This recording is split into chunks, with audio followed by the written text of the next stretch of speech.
आगे बढ़े खबर आपको दें लाहौर हाई कोर्ट से, जहां साबिक वजीर आला परवेज इलाही की नजरबंदी के खिलाफ दरख्वास्त पर समाअत हुई। अदालत ने नजरबंदी के खिलाफ दरख्वास्त पर रिपोर्ट पेश करने का हुक्म दे दिया।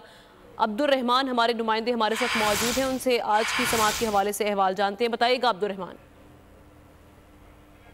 जी बिल्कुल, लाहौर हाई कोर्ट के जज साहिल कामरान शेख ने परवेज इलाही की नजरबंदी के खिलाफ दायर दरख्वास्त पर समाअत जो है 16 अगस्त तक के लिए मुलतवी करते हुए मुतल्लिका फ्री कैंप से रिपोर्ट तलब कर ली है। आज की समाअत के मौका पर सरकारी वकील ने अदालत को आगाह किया कि मामला काबीना को भिजवाया गया है, मगर अभी वहां से कोई फैसला नहीं आया।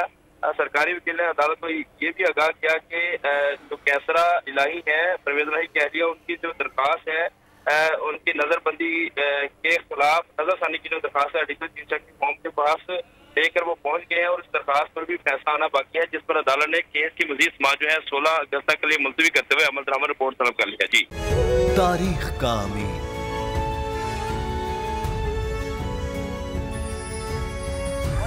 आजादी की अलामत,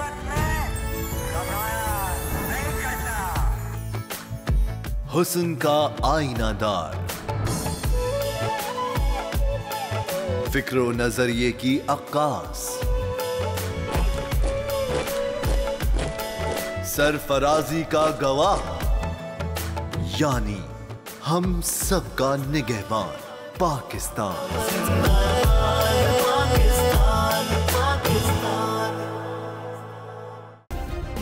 सब्सक्राइब करें और बेल दबाएं ताकि कोई खबर रह न जाए।